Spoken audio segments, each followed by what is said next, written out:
distribuição de renda no Brasil, rendimentos mantém, apesar de alguma melhora, cíclica aqui e acolá, o Brasil simplesmente está andando para trás. E está andando para trás por 1000 argumentos. Por exemplo, o nível de dependência tecnológica jamais foi tão grave e complexo quanto que hoje experimentamos. Está andando para trás porque em 1980 nós tirávamos do nosso produto interno bruto, PIB, a riqueza nacional, 30% da indústria. Hoje nós estamos tirando 8%. Retrocedemos ao que era, no seu ponto de vista de indústria, como proporção do PIB, a 1910. Todo o legado nacional desenvolvimentista, todo o esforço da Revolução de 30 já foi esterilizado, embora isso em termos relativos, naturalmente. Se isso for verdade, cabe, penso, impor-se ao debate uma reflexão de o que causou isso. Por qual razão nós estamos assim tão atolados, tão paralisados ou em retrocesso grave, se olharmos a indústria e a tecnologia como dois elementos simbólicos de uma decadência geral.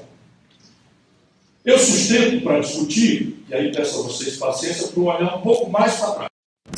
A gente também vai achar as causas estruturais desse nosso momento na contradição de um velho modelo, que nós utilizamos a partir da Revolução de 30, e no seu colapso e na impotência da imaginação política, dos agentes, das energias políticas do país, de encontrar uma equação para este colapso e para as contradições do velho modelo. Se concordarem comigo, façamos essa viagem a 1930.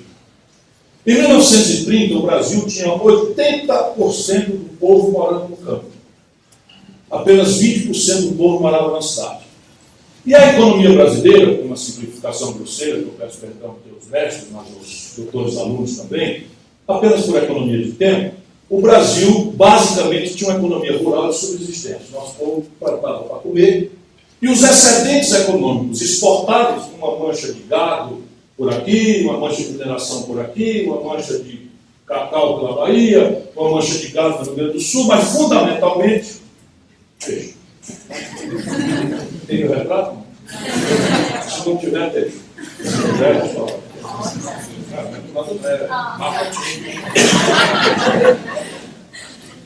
Eu estou brincando, porque uma pessoa já cochilando ali, depois da almoço é normal. Faz uma pisadinha acontecer, porque ele acordar, se perde tanto tempo, pode os excedentes econômicos que extraímos, que tinham relevância para o comércio exterior do Brasil, eram assentados na monocultura do café aqui para baixo, da cana-de-açúcar lá para cima.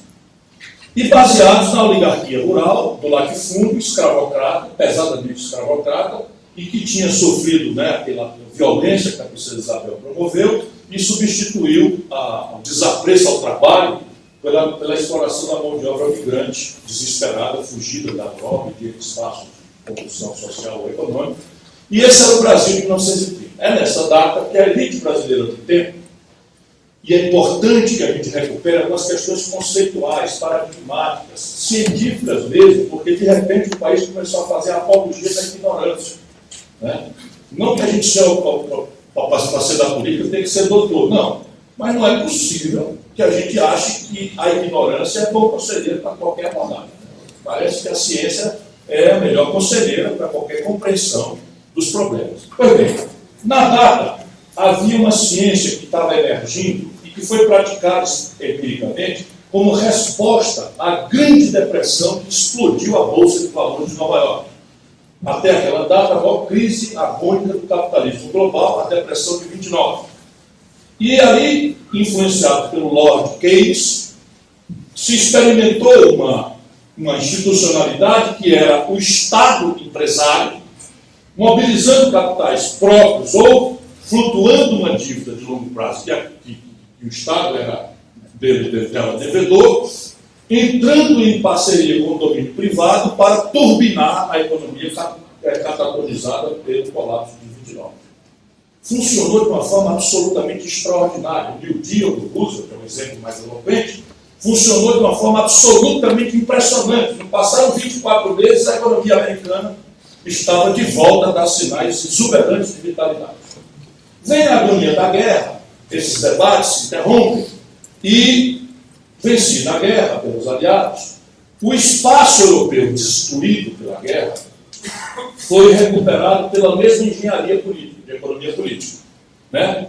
Capitais públicos das potências vitoriosas, basicamente América e Inglaterra, que não existiam ou que eram fundados numa dívida pública, de cujo devedor titular era um Estado, turbinando a iniciativa privada para recuperar o espaço desmontado do território econômico europeu. A mesma coisa com o plano do general Pires, que era o plano Marshall. A mesma coisa, a mesma matriz de economia política com o general MacArthur recupera o Japão em tempo brevíssimo. E aí, nós cá no Brasil, já de 30 interessados nessa novidade, parte desse teatro está nas cartas que o Antônio Carlos de Andrade, o grande mineiro, trocava com Getúlio Vargas, que ainda temia as consequências de confrontar revolucionariamente a harmonia da República Velha, na política do café com leite. Nós olhamos esse negócio aí e pensamos, vamos tropicalizar esse negócio, vamos fazer aqui no Brasil. Já é uma brincadeira que eu faço, porque, de fato, nós tropicalizamos o modelo. Como é que nós tropicalizamos? Nós resolvemos industrializar o Brasil, porque modernidade econômica na data era sinônimo, que não é mais tão verdade hoje, ainda sendo muito verdade, era sinônimo de indústria. Então nós resolvemos industrializar o Brasil em contraponto ao Brasil velho, assentado na monocultura latifundiária, escravista e oligarca. Qual indústria?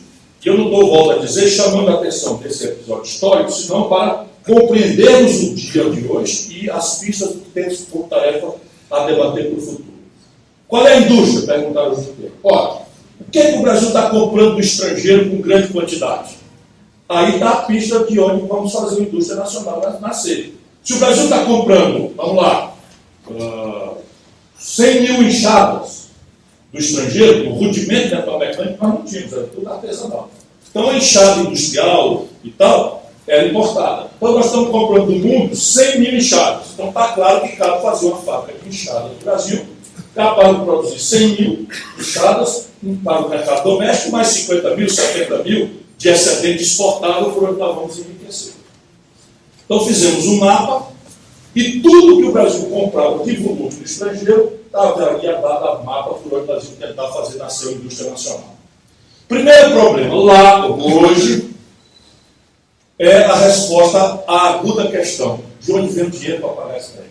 Falei como mineiro. Como é que nós vamos pagar esse trem aí, senhor?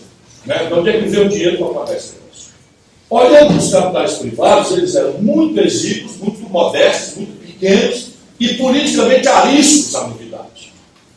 Porque aqui se tratava da tentativa de substituir o comando político oligárquico, latifundiário, escravista, rural, para a emergência de uma burguesia nacional urbana, arejada pelo ideário liberal vitorioso na Segunda Guerra Mundial. Portanto, é um conflito político que já está se assentando aí e quase sempre teve a marca da violência.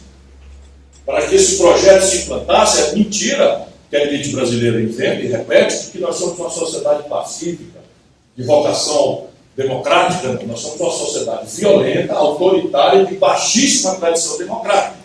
Para implantar esse projeto, esse modelo aqui, 30 teve uma revolução, 32 uma contra-revolução, 35 um empate, 37 um golpe, dá quase 2 anos, né? Junto com o outro.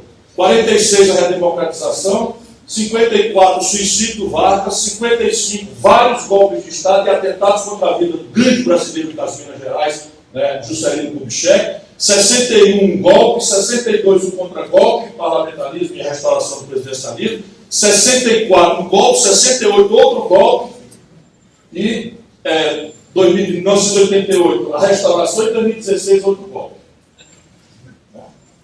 Isto é a história real do nosso país. Portanto, abramos o olho porque nós estamos de volta à regra. Né? Nós temos que tentar ver se essa exceção pode ter alguma longevidade. Mais longo período de convivência democrática, supondo o mais leve e superficial conceito de democracia, que é o direito de votar, de ser votado e de se reunir sem ser reprimido, nós só tivemos 27 anos, o mais longo período de história democrática do Brasil, que foi esse, da redemocratização para o golpe que derrubou a Dilma. Penso eu, podemos discutir, porque na medida que o Lula confraterniza com os golpistas, fica bem difícil sustentar a narrativa para nós outros que houve golpe. Né? Eu seguro comovidamente achando que pode bater palma que nós temos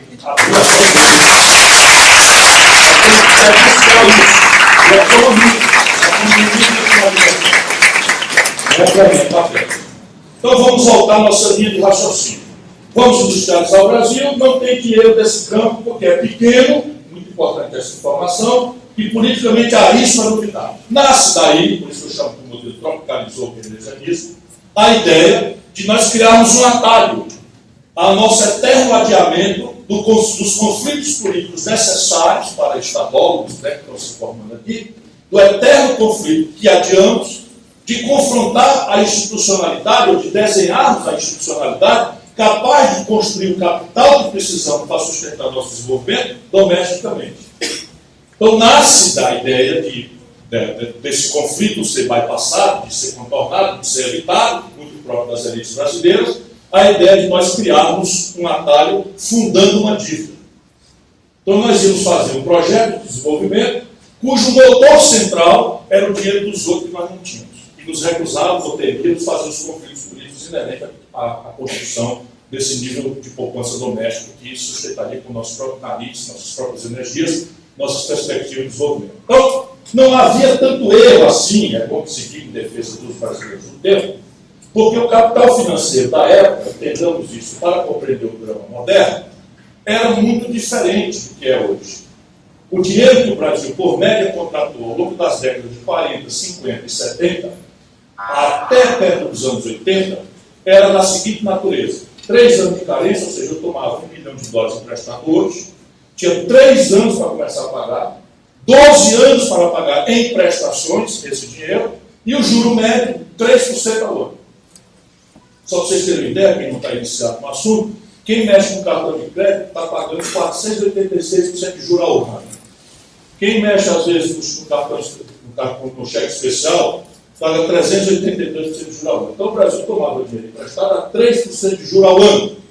Então, pensando no tempo, qual é o erro? Eu tomo $1 bilhão emprestado, abro uma Petrobras, né, 3 anos depois, quando eu amadurecer esse investimento, o faturamento de 1 ano ou 2 da Petrobras era de $1 bilhão, que eu ainda tinha mais 10 anos para frente para pagar. Então, qual é o erro? Tomo $1 bilhão e abro o Braz. Da mesma tomar dinheiro emprestado fora e abrir Braz, telefone Braz, porque tem que ver a infraestrutura, corre lá.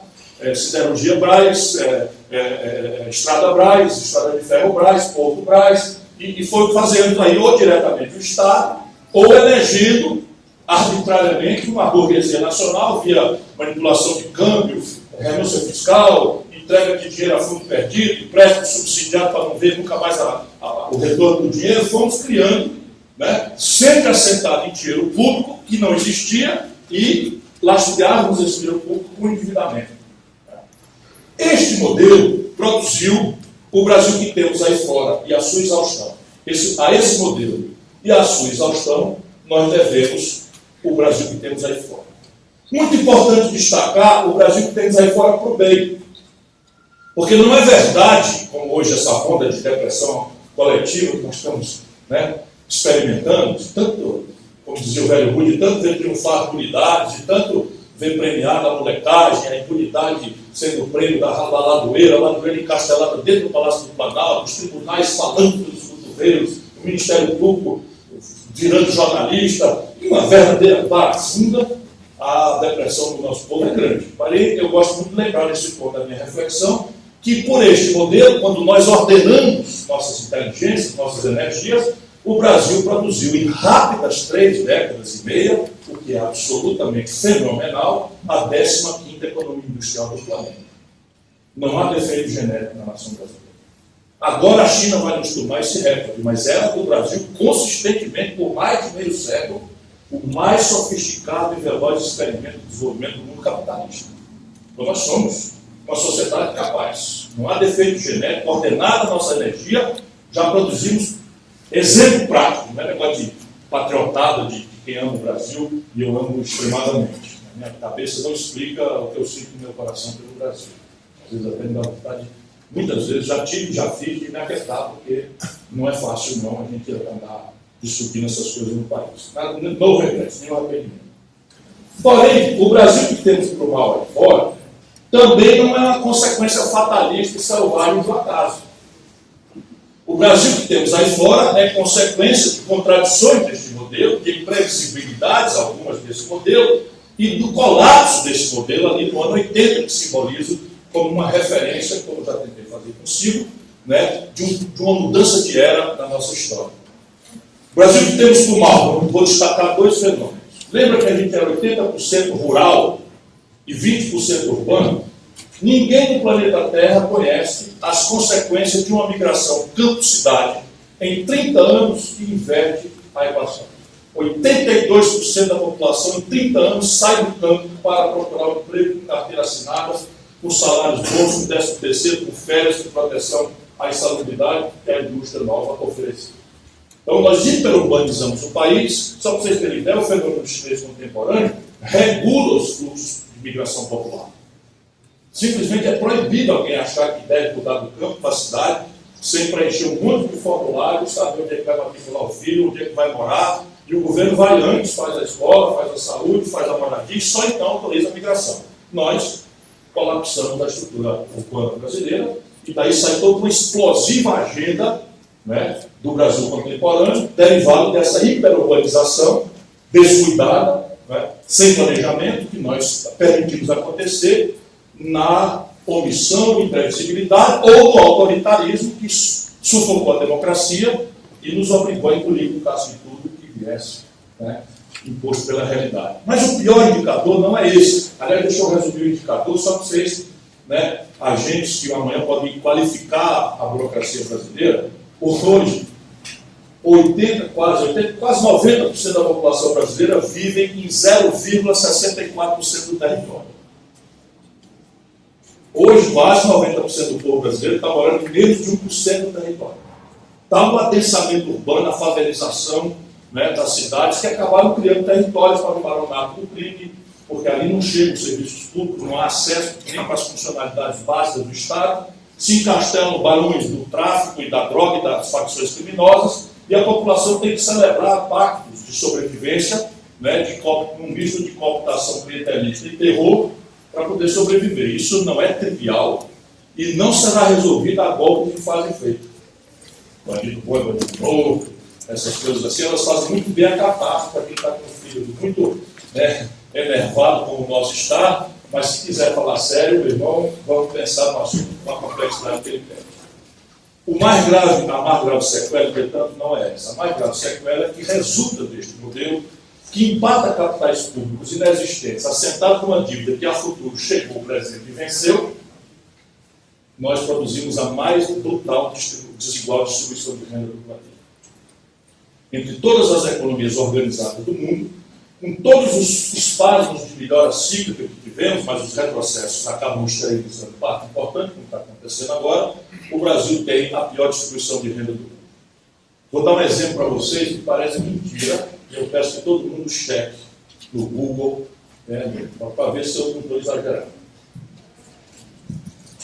6 pessoas, quem puder, por favor, transforme isso no número. 6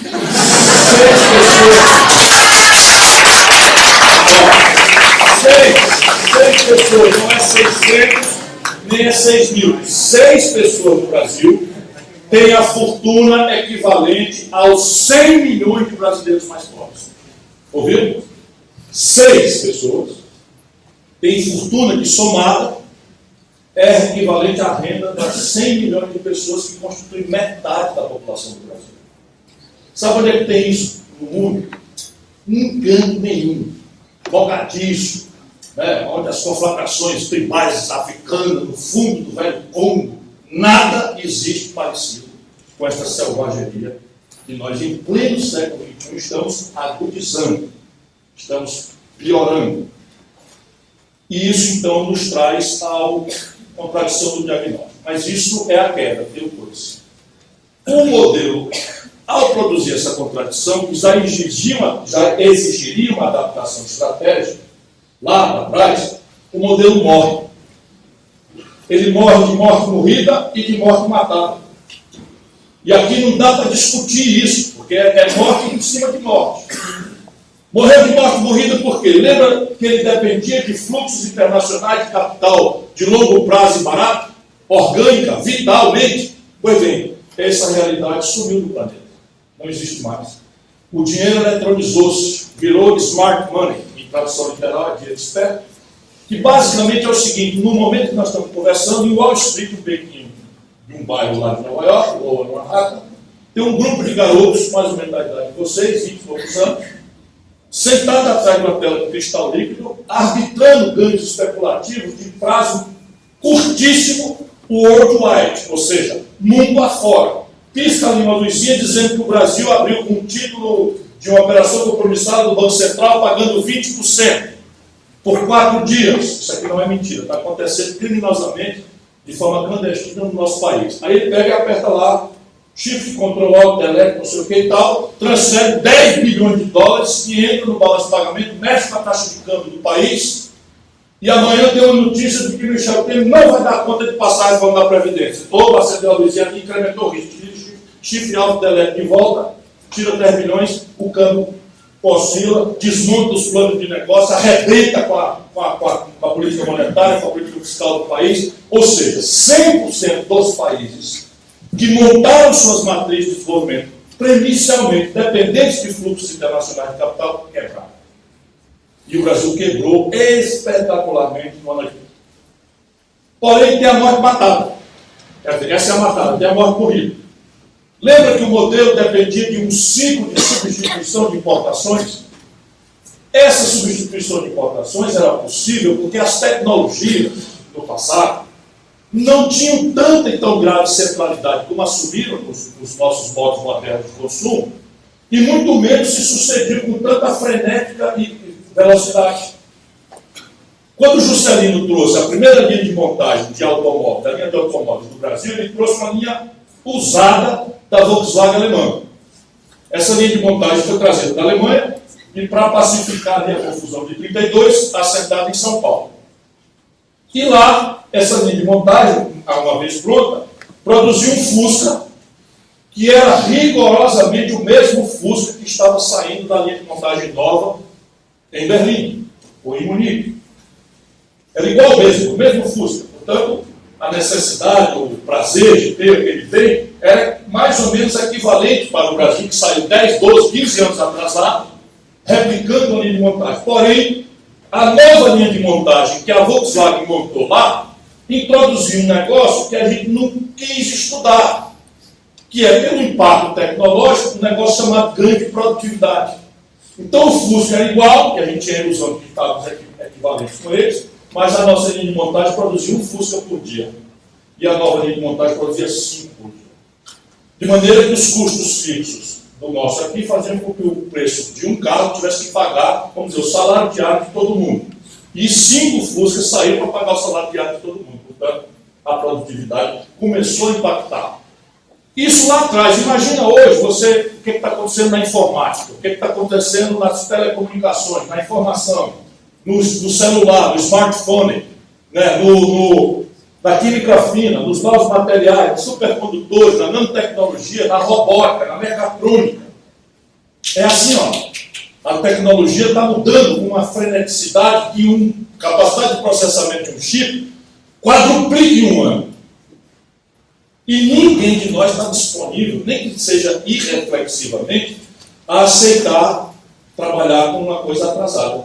A gente quer, né? Eu, por exemplo, quando fui morar na América, para ilustrar aqui, eu sou um gatão da meia-idade, eu fiz 60 anos anteontem. Pelo menos assim eu me sinto, né?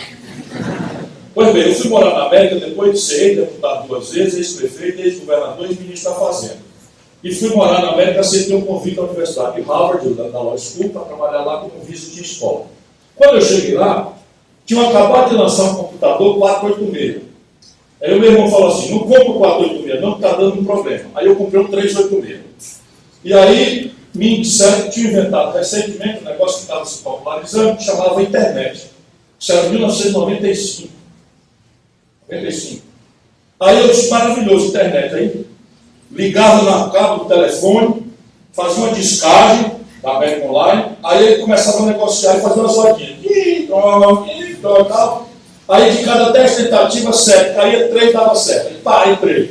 Aí dizia, mãe, olha que maravilha. Em menos de 10 minutos eu estou lendo a primeira página do Jornal do Brasil, na tal da internet.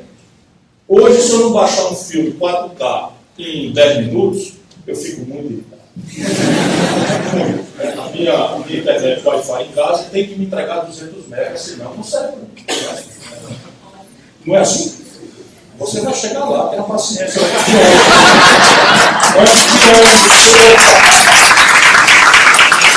Vai lá em pensão, vai tomar cachaça, depois você vai tomar o risco da minha avião, vai comigo, dá certo, se a gente estudar, dá certo. Pois bem, então o modelo morreu. Por que morreu? Mudou o modelo de financiamento, e o modelo morreu porque a centralidade do domínio tecnológico estabeleceu uma simetria competitiva que o modelo simplesmente não resistiu. Aí começa a tragédia contemporânea brasileira pelo ângulo político. Dada a emergência da redemocratização, porque isso aconteceu no regime militar, nós não douramos a pílula. Nós não quisemos conversar com ninguém. Os militares, houve uma crise internacional. Pontinhos. Né? Todo mundo entendeu? E eu não precisei falar, né? Ferre-se, né? Devolva a democracia que a gente resolve. E aí, resultado, deformamos um pouco a elite política do país com uma ideia de se demite do debate sobre economia, modelo econômico, que é o centro do debate, para um temário estritamente institucional. Óbvio, por quê? Porque se a gente fosse discutir economia política, qual é a resposta que a sociedade brasileira vai dar ao colapso do velho modelo, nós íamos discutir modelo de Estado, relação de Estado com a economia, privatização, não privatização, estatização, não estatização, enfim, tudo que é dissenso, que separa ou define que é de esquerda, de direita, de centro-direita ou de ultradireita. E nós precisávamos ter um consenso. E o consenso só podia ser no temário institucional. Então, estava Tancredo Neves, Ulisses Guimarães, Franco Montoro, que são conservadores, respeitabilíssimos, e estava Miguel Arraes, João Amazonas, do Partido Comunista, Luiz Carlos Prestes, do Partido Comunista, Leonel Brizola e tal, todo mundo junto pelo temário da redemocratização do país. Então, não tratamos do assunto modelo de desenvolvimento econômico. Ganhamos a parada. E esse aqui é outro momento que eu gosto de lembrar para a juventude brasileira, que está sendo empurrada para a despolitização, para o refúgio individualista, das relações assépticas da internet, do Facebook, do Instagram, eu tenho todos. Né? Eu tenho todos também, mas eu vou para a rua. Então a gente tem que se tocar, a gente tem que conversar, tem que sentir cheiro das coisas para poder compreender a realidade. Esse negócio de ficar atrás do computador se protegendo da violência, até é compreensível, mas não é bom. A gente tem que tomar a rua de quem está ocupando a rua.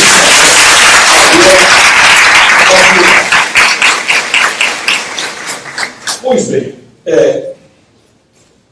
restauramos a democracia.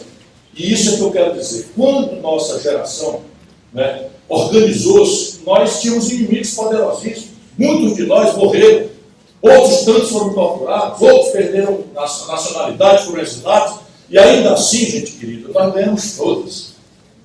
Nós acreditamos no milagre da política, nós acreditamos na força da democracia, não é porque os livros dizem que isto é bom, não é porque a experiência humana a ensina que isto é bom. Nós ganhamos todas, e isso é muito felicitante.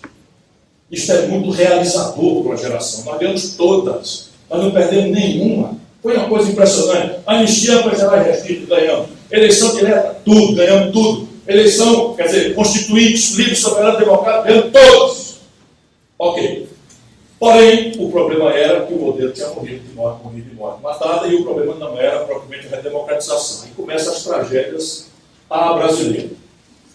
Elegemos para redemocratizar o país o Tancredo Neves. Homem que tinha sido ministro do Getúlio, que tinha sido ministro do Jango, que tinha sido primeiro-ministro, que era limpo, que era grande, que era estadista, que sabia o que estava acontecendo com o país, tinha sido protagonista do velho modelo, tinha visto o velho modelo sucumbir, sabia o que tinha que ser feito e montou uma estrutura delicada e hábil para desenhar na transação hábil da elite brasileira. Se o Sarney e os militares iam engolir, aí corremos todo em proteção do Sarney. Nós queríamos segurar as pontas, mas o Sarney não é um jeito. Vamos segura, se não cai e tal. Que hora nós vamos discutir projeto? Cara, não vai discutir projeto, que tem que segurar as pontas do Sarney. Adiamos o assunto para depois. Tivemos eleições e o modelo morto é implacável. ele começa a mostrar os sintomas da morte. Agora os sintomas começam a ser mais generalizadamente perceptíveis. Como? Instala-se um processo de superinflação sem precedente na história do planeta, do nosso país. E aí, de novo, toda a inteligência do país deixa para lá o debate estrutural sobre o modelo e todo mundo passa a discutir inflação. Que é uma coisa que tinha que ser discutida, mas mal comparando, é como se fosse, eu repetindo, uma febre produzida por uma grave infecção. Todo mundo sabe que febre em si não é doença. A febre é um sinal que o corpo manda para a nossa inteligência de que há uma infecção grave. É evidente que você tem que atenuar a febre, tem que tratá-la, senão dá convulsão, mas o problema mesmo é a infecção, que às vezes é caso cirúrgico, às vezes é caso de antibiótico, endovenoso, às vezes é caso de antibiótico oral, sabe lá o médico que vai dizer. E aí no Brasil, mal comparando, nós tivemos essas febres gigantes, e aí vem um outro mineiro que teve coragem de encerrar a negociata que a inflação era no Brasil. Porque no mundo inteiro e nos manuais, a inflação é a doença da moeda. Moeda a gente conhece muito bem como termo de troca. Me dá um chiclete, eu te dou R$1. Mas moeda é reserva de valor. Quando eu possuo patrimônio, eu tenho que estimar isso num valor universalmente líquido, e isto é o papel de reserva de valor da moeda. Se a inflação é uma doença da moeda, e a moeda é reserva de valor, logo contra essa doença se estabelece consenso ou ruptura na história da humanidade. Só entre nós brasileiros, a inflação tomou uma vida de 20 anos, 25 anos. Por quê? Porque entre nós, os ricos, sabe aquele oligarca rural, escravista, ele agora é urbano, rentista, mas tem o mesmo desapreço pela questão popular, pela questão nacional, pela questão do trabalho, e vive se aprofitando, parasitando o Estado. Pois bem, eles montaram, subornando o poder político, um esquema em que a inflação era uma doença da moeda do povão, o povo trabalhador, para a classe média que não tinha excedente financeiro, e pelas indexações, correção monetária, títulos, overnight, etc., etc., palavrão que a gente nem sequer às vezes entende, o nome agora é swap cambial, operação compromissada, tudo coisa que eles têm coragem de falar no salão. Eu fiz hoje uma operação compromissada no valor de 50 bilhões de reais. É que nem vagabundo lá no Morro do Rio de Janeiro diz assim: rapaz, hoje eu fiz um assalto no banco, tirei 50 milhões de lá, matei uns 3 e tal. É a mesma coisa, só que esse não dá para a Polícia Federal gravar, né, e o outro tá. Se gravar, os caras estavam falando: não, é só swap cambial, não é nada disso, não. Operação compromissada, então você não se nada. Não, morreu com, sei lá, a mortalidade infantil, uma coisa besta. Não nada a ver com a outra. Pois bem, naquela data, o que acontece, né, é que nós, então, tivemos um problema e que o Itamar tem coragem de romper esse pacto de exploração do trabalhador e da produção brasileira, que servava os ricos, e faz o real. Eu já era ministro da Fazenda, ajudei o Itamar a fazer o plano real. O Itamar foi objeto da mais vil campanha de difamação que eu já assisti na minha já longa vida pública, produzida pela plutocracia de São Paulo, liderada pelo Fernando Henrique Cardoso, que se tratou porque essa pena não perdoará o Itamar por isso. É pela essa coragem audaciosa de romper a negociata inflacionária, que eles substituíram pela negociata do juro, que na prática é a mesma coisa. Então, quando nós debelamos a inflação, nós produzimos o quê? Para entender o problema de hoje. Nós produzimos um ganho de renda relativa para a população. Porque se, como eu tento descrever, a inflação no Brasil é um mecanismo de transferência de renda para os mais ricos, na hora que eu, por um truque bem intencionado, eu acabo essa inflação, esta renda que era transferida fica na mão do povo, pela prestação do Ricardo Elétrico sem mudar, sem correção, pelo salário que não perde valor durante o mês, como perdia. Então a população imediatamente, ou seja, em 24 horas de lançado o plano, aumenta a renda. E a população, justamente desconfiada de que é um truque para ganhar a eleição, e o Lula estava dizendo isso, inclusive, o Brizola dizendo isso na data, etc., não entenderam o real no momento, o que acontece? O povo vai imediatamente ao consumo. E a produção, naturalmente, não acompanha com a mesma velocidade. A produção depende de investimentos que vão ser amadurecidos, abrir uma fábrica nova, ampliar a capacidade de oferta, das coisas vai demorar 1 ano, 2 anos. E aí o que acontece? Como o problema era de modelo, e a gente cesse, a renda explode, a população explode o consumo, nós caminhamos para o atalho da importação. Então começamos a importar para a população saciar sua vontade de consumo, e isso gera um momento de popularidade vasta, generosa, uma gratidão despolitizada do povão pelo governante do dia, que parece ter lhe dado a chave do paraíso. Não percebe que é mentira, o debate é completamente interditado, porque agora a estrutura de mídia também começa a entrar na luta moderna para proteger esses interesses rentistas poderosos, e aí, resumir, os políticos não leem, não gostam de estudar, não querem debater o assunto, da vez, né, do velho institucionalismo que nos obrigou a tornar rasa a nossa discussão política. Resultado prático, o doente para a febre e o Fernando Henrique leva o doente para o samba. Vai passear com o moribundo na farra, né? Vai beber na savassi, né? Com o moribundo, né? E não resolve a parada do modelo. Resultado prático, quebra o Brasil. Como é que quebra um país que é uma instituição permanente? Porque uma empresa quebra, fecha. Um país sendo uma instituição permanente, ele não fecha. Como é que quebra o país? Quebra na desvalorização do poder de comparação entre a nossa moeda e a moeda de curso internacional, que é o dólar. Eita, a coisa ficou complicada. Ficou não. Isso aqui é muito simples de entender e vocês precisam dominar isso para ajudar o nosso povo a compreender, porque isto é um ponto. O que é que nós descobrimos com o plano real? Congelamento de preço, tabelamento não funciona. Mas nós descobrimos que nas economias modernas existe um preço relativo que influencia central e instantaneamente quase todos os outros preços da economia, que é o preço do dólar em real. Como é que funciona? Muito simples de entender, vou repetir. A gente não compra dólar, mas a gente come pão. E domingo, se calhar, uma pizza. Já ouviu, né? Muito? Vai repetindo.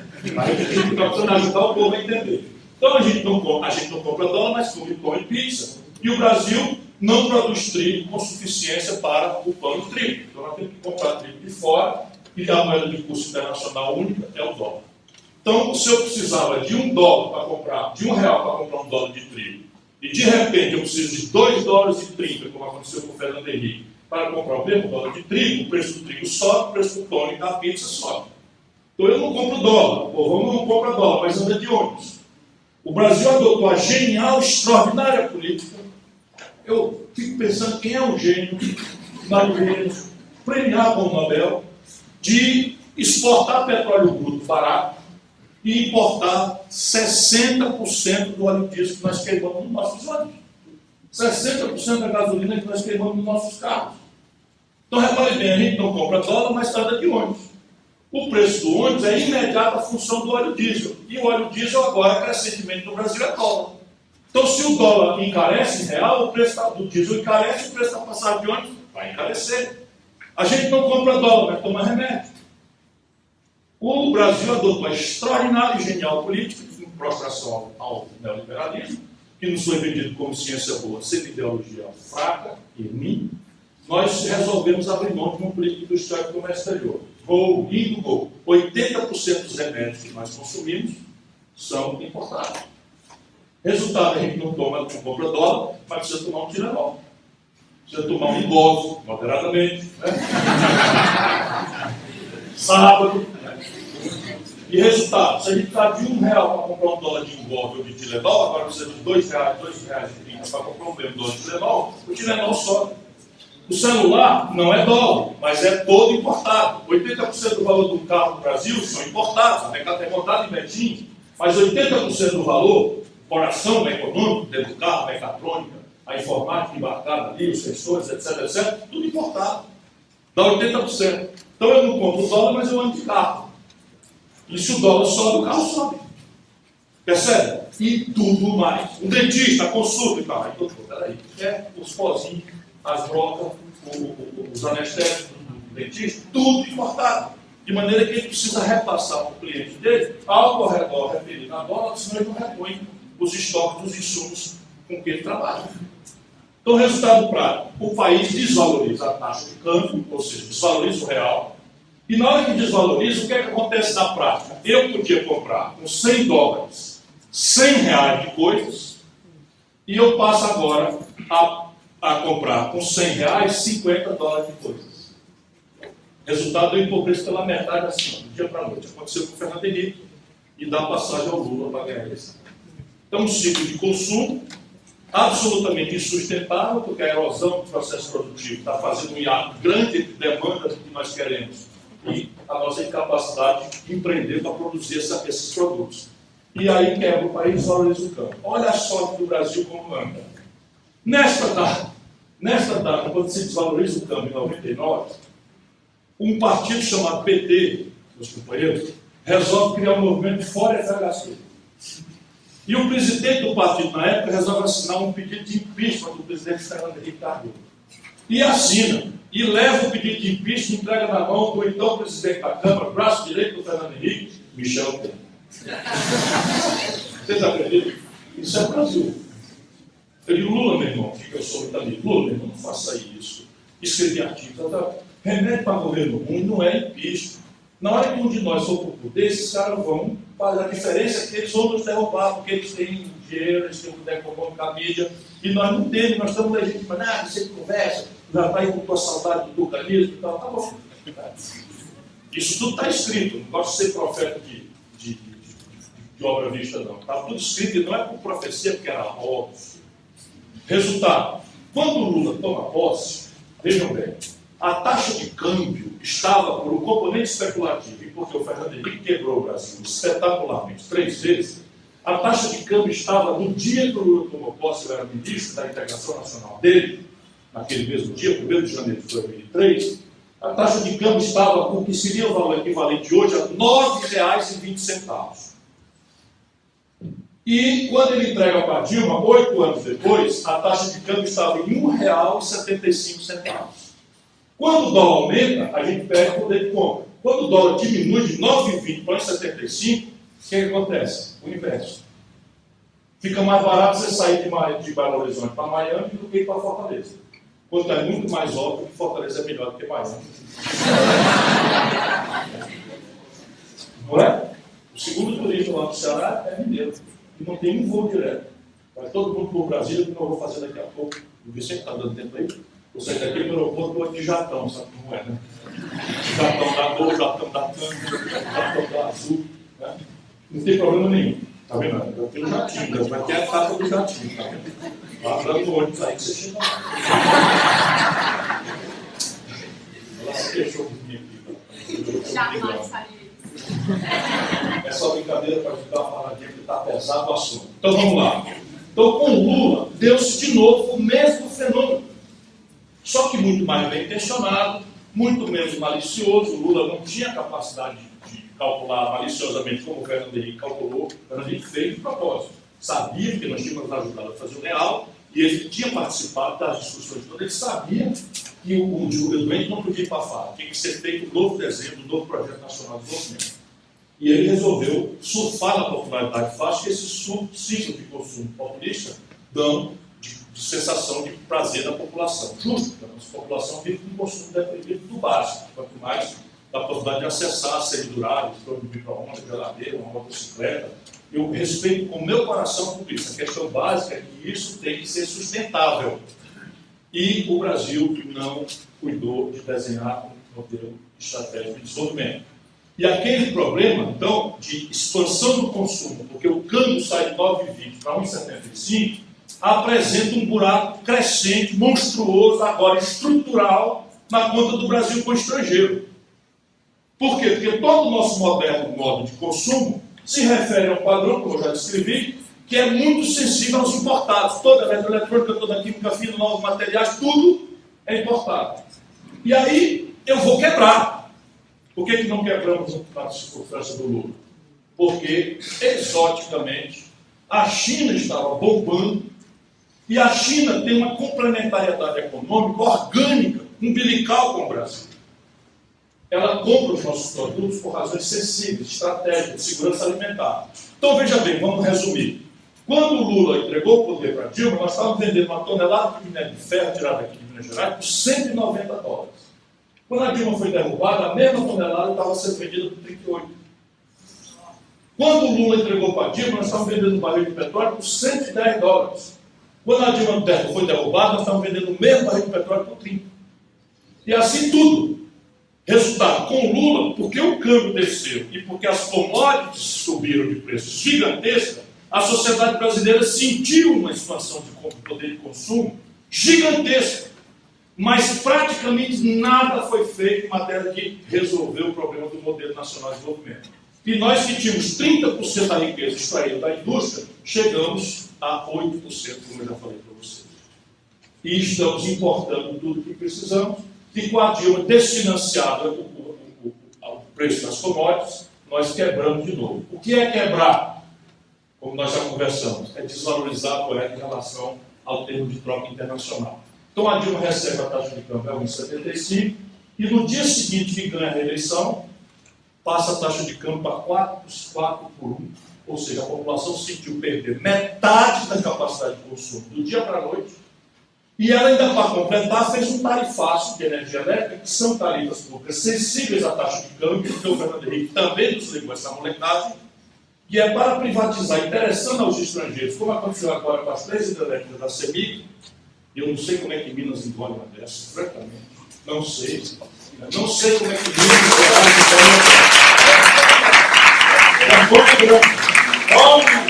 Mas eu acho que vamos desligar mais na frente, né? Eu estou confiando que nós estamos só adiando a raiva. Mas repare o que acontece. Na hora que você privatiza, para privatizar, dando aos estrangeiros, o Fernando Henrique introduziu tarifas que são vinculadas à taxa de câmbio. Fernando Henrique, molecamente, canalhamente, dolarizou as tarifas públicas brasileiras. Quem quiser saber o que eu estou falando, compare a tarifa de telefone que você paga para Oi, para TIM, para Claro, para Vivo aqui, com a tarifa de telefone celular de qualquer lugar do planeta. Compare quanto é o quilowatt-hora da matriz energética mais limpa e mais barata do mundo. Como é que eles estão fazendo agora uma delas mais caras do mundo. Com matriz hidráulica, praticamente como essas aqui, já estavam todas amortizadas e não se passou para o consumidor, senão bandeira vermelha, tipo 2, para aumentar a conta na hora que já está tudo amortizado. Então, esse é o saque que está se fazendo contra o Brasil, e isso explica. Então, o que acontece? A Dilma se desconstitui na opinião pública, apresenta-se o pedido de impeachment, que desta feita o Lula e o PT tinham cometido a suprema inteligência política de botar o Michel Temer na linha de sucessão e de entregar furnas para Eduardo Cunha roubar e comprar os deputados e ficar a linha de sucessão com a capacidade de processar o impeachment. Por que eu estou denunciando isso? Eu estou denunciando isso porque não é possível que eles façam a mesma coisa. O Brasil não aguenta mais. Eu estava lá, eu ajudo desde 89, ninguém me confunda, eu não estou indo para o outro lado, não irei para o outro lado, mas o Brasil precisa mudar. Obrigado pela sua atenção.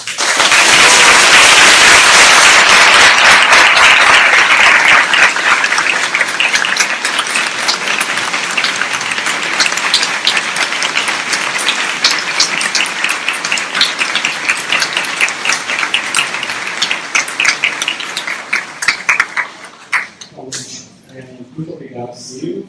Conforme combinado, Ciro agora vai responder algumas perguntas que vocês vão fazer para a inscrição da Sabrina. Ocorre o seguinte, o Ciro ele tem um voo daqui a pouco, então ele vai responder meia hora de perguntas. Então, não sei se vai ter de responder todas as perguntas. Então, podem fazer com a Sabrina, seu nome?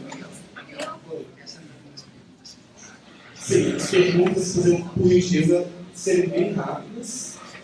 E, aproveitando uma questão, o evento foi realizado aqui na congregação, porque o nosso auditório máximo sem reforma, infelizmente, não foi observado.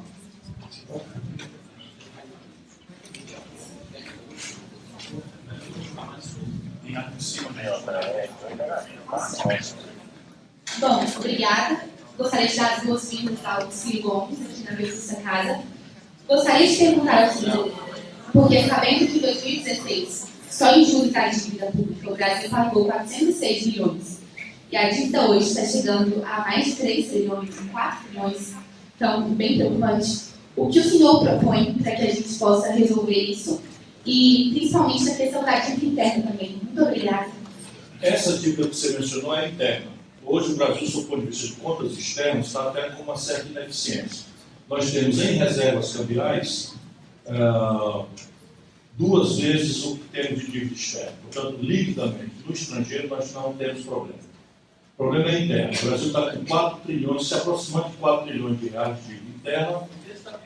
Com o dedo de tapioca. Isso. Vai vendo, espalhando, vai ajudando o povo a entender. Né? Porque trilhão é uma coisa que a gente não está acostumado a ouvir. E o grave em dívida pública, você tem que se preocupar com estoque e com fluxo.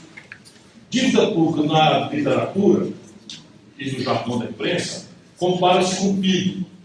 Mas não é PIB que paga a dívida pública. A dívida pública quem paga é tesouro. Por que universalmente se compara a dívida pública com o PIB? Porque a dívida pública, sob o ponto de vista de estoque, ela não precisa ser paga, em tese. O que ela é? Ela é uma hospedaria para a poupança de longo prazo da sociedade nacional, que hospeda em títulos de longo prazo, que, por definição, são mundialmente, na literatura, a característica da dívida pública, por definição. De novo, violentando todas as práticas e toda a literatura, no Brasil há uma fraude grosseira nisso. Desses 4 trilhões, eu descobri isso recentemente, eles estão na tal história de operação compromissada do Banco Central, eles estão girando 1 trilhão 184 bilhões de reais, que equivale a 26% dessa dívida, em 4 dias de investimento. O que, na minha mente, eles estão preparando é uma intervenção para desestabilizar o quadro eleitoral do ano que vem. Eu estou supondo, na nota que eu estou dizendo, que eles vão, se alguém da oposição a esse quadro, né, se insinuar como possível vitorioso e não fizer uma carta aos brasileiros se comprometendo em manter o status quo como está, eles vão fazer um ataque especulativo contra o real e vão introduzir insegurança jurídica e econômica na iminência do processo eleitoral. Isso é um filme que eu já vi e acredito que eles estão armando isso novamente. Então, porque aí, mas você tem como resolver. Aí a questão é fluxo. O fluxo no Brasil está sendo atacado pelo corte de despesa em 21% do orçamento. Prestem atenção, vocês que estão estudando as questões do Estado. Supõe o orçamento, que é o que define claramente, sem redução ideológica, paixão ou preconceito, o orçamento é que define o tamanho do Estado e sua presença. Então nós temos uma pizza em que a despesa A leva 50% do orçamento, a despesa B leva 29% do orçamento e a despesa C, a cabeça D, E, F, G, H, I, J, W, M, Y, J, leva 21% do orçamento. Então nós vamos ajustar a conta, porque nós estamos com um déficit primário, ou seja, entre o que o Brasil está arrecadando nos últimos 12 meses e o que o Brasil gastou nos últimos 12 meses, excetuada 482 bilhões de reais de parcela vencida da dívida, nós estamos com um buraco no fluxo de 179 bilhões de reais. E o golpe está sinalizando que vai querer resolver isso comprimindo as despesas. Então, atenção, Universidade Federal de Minas Gerais, o seu custeio do ano que vem não será honrado. Simples assim. Esqueça o investimento e o custeio não será honrado. Só estão alçados algo ao redor de 66% do custeio mínimo nominal, sem atualização de coisa nenhuma. Assim haverá problema no SUS, etc. Então, vamos fazer o ajuste pela despesa, aceitando a premissa deles. Como é que a gente começa? Despesa A leva 50, despesa B leva 29 e todas as outras do C ao W levam 21. Começa por onde? Se for o corte de despesa do caminho, é evidente que é 50. Pois bem, 50% do orçamento brasileiro é juros, uma banca enrolagem. Como é que resolve o fluxo? Tem que trazer a taxa de juros para algo ao redor da inflação futura. A inflação futura hoje está oscilando, porque o governo está abusando de petróleo, gás, gasolina, etc. O governo está abusando dos preços livres, não administrados. A inflação brasileira está sendo deflacionada. Mas vamos aceitar a média. A inflação projetada para 12 meses é 2,56. Mesmo reduzindo a taxa de juros, ela está em 7,5 hoje. Então você pode reduzir essa taxa de juros 3, 4, 5 pontos amanhã, sem efeito inflacionário nenhum. Por quê? Porque o mundo está com inflação negativa, com juros negativos, e os indicadores de preços livres sobre os quais a taxa de juros tem efeito estão deflacionados por uma profunda depressão econômica e etc, etc, etc. Desemprego, medo do futuro, informalidade na economia, enfim, está aí a depressão econômica campeando no país. Depois a despesa 29, a D, é Previdência Social. Só que na Previdência Social você tem a seguinte questão. Primeiro, é irretroativa qualquer norma que fira direitos adquiridos pelo ditado da Constituição brasileira. Isso é cláusula pétrea. E aí, quem julga isso? 2% dos beneficiários da Previdência que levam 26% dos benefícios dela. A saber, políticos, magistrados, procuradores e sua banda. Eu, Ciro Gomes, aos 36 anos, pelas leis e morais do Brasil, implementei o direito a 3 pensões mensais vitalícias que me dariam hoje o equivalente a R$82 mil. Ex-governador, ex-prefeito e ex-deputado.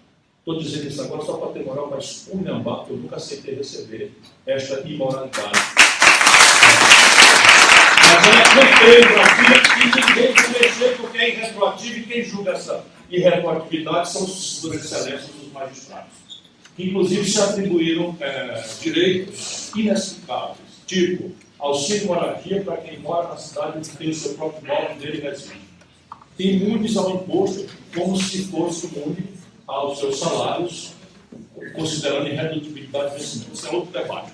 E aí a tal PEC 55, que congela por 20 anos e resolve coisa que o mundo não consegue fazer, o grande tormento europeu, grego, irlandês, espanhol, italiano, grande tensão entre a velha França e a Alemanha, o drama dos vestigênios americanos. Essa gente é tão imbecil que não dá o telefone para o temeroso para dizer como é que você resolveu esse negócio de teste. Não, faz uma lei. Riam. Isso é uma piada, claro. Muito engraçada. Pois é, nós então resolvemos uma contradição secular da humanidade, que é como acomodar em sociedades envelhecidas, né, em processo de envelhecimento, as necessidades do welfare state desejado politicamente, com as crises fiscais que estão, especialmente na competição com o Oriente, inibindo a competitividade sistêmica do Ocidente. Então agora o Trump está discutindo taxa de câmbio com a América, está discutindo política industrial com os japoneses, etc, etc, porque, enfim, estão empobrecendo. E nós aqui resolvemos. Como? Dá um golpe de Estado e faz uma lei. Faz uma lei. Está proibido gastar com educação, saúde, segurança e infraestrutura por 20 anos. Só que isso congela 21% do orçamento. Não congela os 29% e os 50%. Portanto, é uma mentira grosseira, pura e simples, que vai só gerar essas loucuras que nós vamos começar a assistir de descontinuidade de serviços essenciais de segurança pública, de saúde pública, de educação e de infraestrutura do país. Como se pudesse faltar energia num país qualquer coisa que seja o efeito fiscal disso. Então, consertar o fluxo é isso. E consertar o fluxo também tem a ver com botar no debate brasileiro só caricaturas do que é a regressividade do sistema de tributos do país. O Brasil tem o sistema tributário mais regressivo do planeta. Então, sob o ponto de vista intelectual, sob o ponto de vista moral, esse é um debate muito razoável da gente ganhar. Politicamente, nós precisamos que muita gente multiplique a metodologia, porque, repare, 2 países do mundo não cobram tributo sobre lucros e dividendos de empresas, inclusive bancos, o Brasil e a Letônia. A Letônia, isso é só a gente que quer perguntar, né? Mas você quer responder a pessoa que pergunta. A Letônia, sendo gente querida, não parece ser modelo para nós. E o Brasil cobra, Minas Gerais, picando o salário dos funcionários, cobra 4% de imposto sobre herança. Na República Bolivariana do camarada Donald Trump, né, cobra 40%. Na Europa é 37% e 47%. No Brasil, só o Ceará cobra 8%, que é o limite da Constituição. Não, por acaso, é o estado mais rico do Brasil, não se fala lá em atraso de funcionário, em picar salário, 10% da barra, etc, etc, porque é um modelo que eu estou tentando, modelo de gestão. Então, consertar o fluxo por esses 2 caminhos, atenuar a despesa corrente com juros e incrementar a receita, introduzindo progressividade no modelo tributário, você viu o jogo. E aí a questão do histórico vai para o padrão internacional. Eu vou tentar, tá bom, você se lembra das perguntas? Nós vamos fazer em blocos de 3 pessoas e vamos deixar o pessoal responder primeiro. Não dá. Primeiro é o Gabriel. Não. Você estava falando aí a respeito de dívida pública. Eu queria saber quais são as suas ideias e propostas a respeito de auditoria da dívida. Se é necessário, se tem que ser feito, como que faz? É necessário, está previsto na Constituição brasileira e é meu compromisso executá-lo. Como é que se faz? Primeiro, antes da forma, porque não é que o Valentim aqui que vai resolver esses problemas, né? É assim: primeiro a gente anuncia que estão garantidos os contratos. Por quê? Porque a dívida pública corresponde à poupança do conjunto da sociedade. Tem uma parte disso que é especulativo internacional, que eu chamo de carry trade. O que é carry trade? Não tem nenhum correspondente em português, que é assim: eu tomo 1 milhão de yuans emprestado na China a juro negativo e empresto ao Brasil por 4 dias a juro de 20% ao ano. Então isso é carry trade, tá certo? Eu acredito que se um cara como eu estiver na iminência de ganhar, ou possivelmente ganhando, ou um cara parecido comigo, esse carry trade estará todo fora do país assistindo a conversa lá fora e o ataque especulativo já terá acontecido no processo eleitoral. O que é que fica? Fica a poupança da sociedade, o capital de giro das empresas, a caderneta de poupança das pessoas, o FGTS, que é a poupança compulsória do trabalhador, e não se pode brincar com isso. Então, a gente faz a auditoria anunciando ex ante que vai se garantir a cumprimento de todos os contratos, e se chama auditoria transparente, objetiva, com observadores internacionais, com a participação dos bancos, de maneira que se ponha as luzes e se calcule, porque tem muita mutreta nisso. Juros sobre juros, por exemplo. Você já pagou a dívida e está lá contabilmente incidindo juros sobre juros. O que quer dizer dívida sem correspondência. Tá certo? Isto demonstrado, ficará tão evidente que nenhum contrato será desfeito, apenas as fraudes serão devidamente encaminhadas à polícia. Simples assim. E eu espero que não encontremos nenhum e que o país entenda que a dívida é toda legítima, toda normal e tal. Na mídia aparece como calote. Ah, sim, tem uma dúvida. Vão dizer de mim que eu vou dar o calote. Já disseram da outra vez. Só que é o seguinte, deixa eu dizer para você o que é que eu fiz sobre a dívida do Ceará. Eu já fui ministro da Fazenda e já fui governador. Então, né?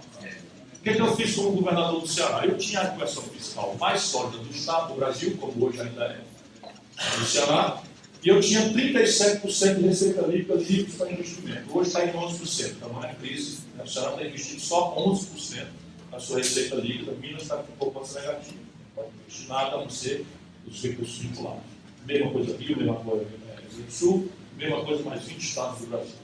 O que é que eu fiz? Peguei os 37%, separei 3% todo mês na corretora do Banco do Estado e fui ao mercado clandestinamente, ou seja, sem anunciar, nem tirar vantagem política eu podia, porque tinha um deságio importante nos títulos do Brasil, nos títulos públicos. Eu fui lá e comprei 100% da dívida do Estado. Sabe quem fez isso na história do Brasil? Ninguém, só eu. Calote, eu paguei toda, 100%. Ninguém fez isso. Pode seguir. Ah, sim, vai ser agora de pacote.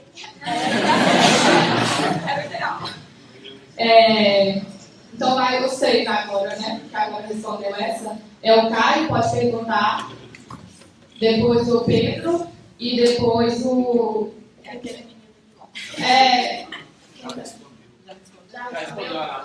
Então é Felipe o outro. A minha, na verdade, já foi contemplado. Se ele perguntasse, dá milhão? Infelizmente, esse movimento dá trilhão. Todo mundo sabe o que é essa brincadeira aí? Eu peguei o menino, eu não sabia quem era, na época eu estava na lista da vez, num debate, e eu estava muito irritado. Eu estava muito despolitizado, eu estava muito grosseiro, eu estava muito intolerante, e o menininho falava as coisas tudo com a simplicidade, era tudo tão fácil. Aí eu me irritei e comecei a perguntar: tá bom, vamos lá, eu concordo com você, o que você quer fazer? Diminui os ministérios, fecha todo, economiza quanto? Aí ele ficou surpreso, porque ele achava que eu ia discordar dele. Eu estava discordando, mas eu fiz da forma mais danada que o velho pode fazer. Tá bom, ok, vamos cancelar todos, economiza quanto? Qualquer pessoa que for numa repartição vai ver que tem funcionário demais, estou de acordo, sou campeão de demissão, lá no Ceará, uns 8 mil para fora, na prefeitura, mais de 20 mil no estado, do jeito que era sem trabalhar. Vamos tirar quantos? Quanto tira de funcionário no Brasil? Em que lugar? todo mundo sabe que só existe destilaria porque tem gente que toma cachaça, então não vai ser uma água aberta. Hoje em dia ninguém nem sabe que existe a possibilidade de ter um celular que faz fotografia, os caras pegam e inventam e eles geram por oferta uma demanda. Porque não tinha demanda, a oferta que gera o desejo. Hoje em dia é isso. Aí vai, o cara me odiou, depois eu fui descobrir que o cara era jornalista da Veja, guru de um certo menininho desses babocas neoliberais. Aí eu tenho.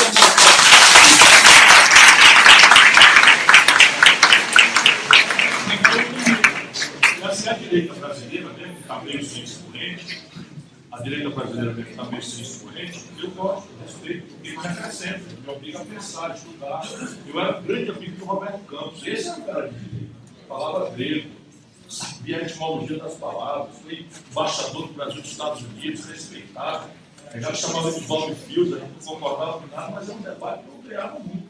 A dedicatória dele no livro, da Lanterna de Coco, para mim é muito lisonjeira. Esse Olavo de Carvalho também é um cara que razoavelmente dá para discutir. Dá para discutir, mas essa mensagem aí, isso aí destrói neurônio. Sai de pé. Se quem quiser ser de direita, seja competente. Aí é bom, mas.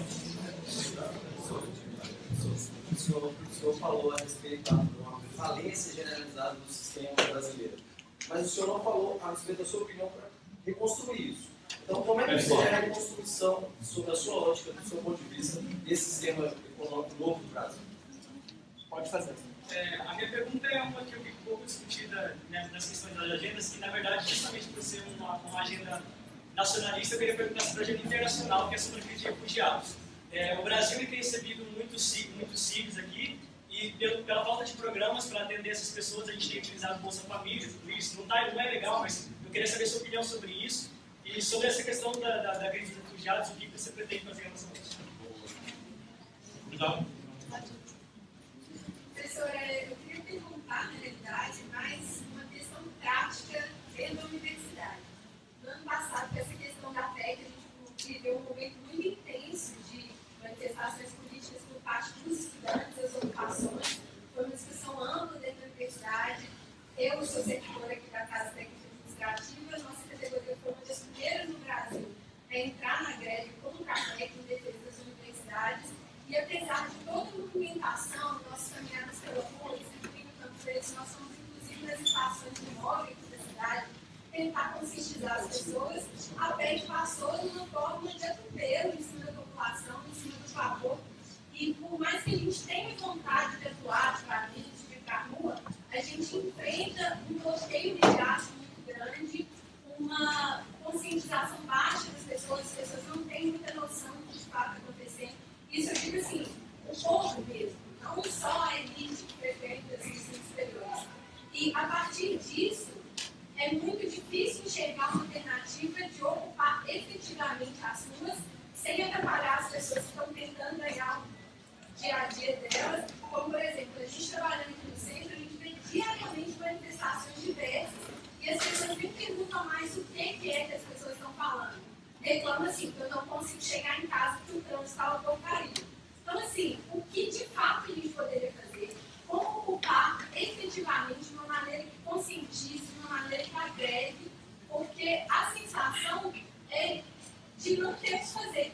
Você vai lutando, você tem que entrar na greve, você vê o que vai acontecer, e você enfrenta, inclusive, resistência dentro da própria universidade do movimento que é para defendê-la. Então, assim, é muito complicado.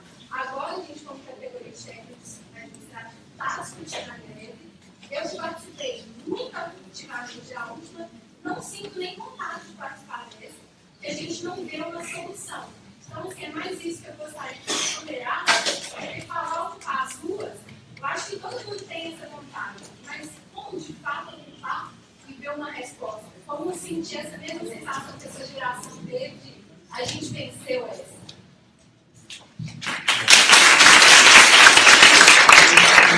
A importância que eu dou a essa minha tentativa de animar o debate no meio universitário brasileiro é que é impressionante como 2/3 do caminho nesse ambiente estão andados. E aí você vê o seguinte, salta a primeira pergunta desse bloco, né?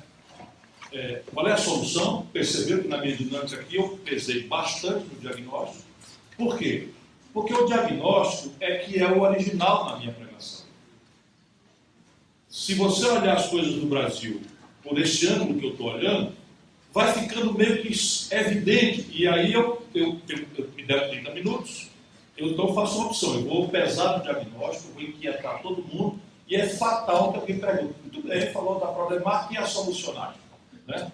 Como dizia o Dadá Maravilha, não existe essa palavra solucionária, não ponham isso nos seus ensaios de trabalho. O Dadá Maravilha que falava. Então, repare bem.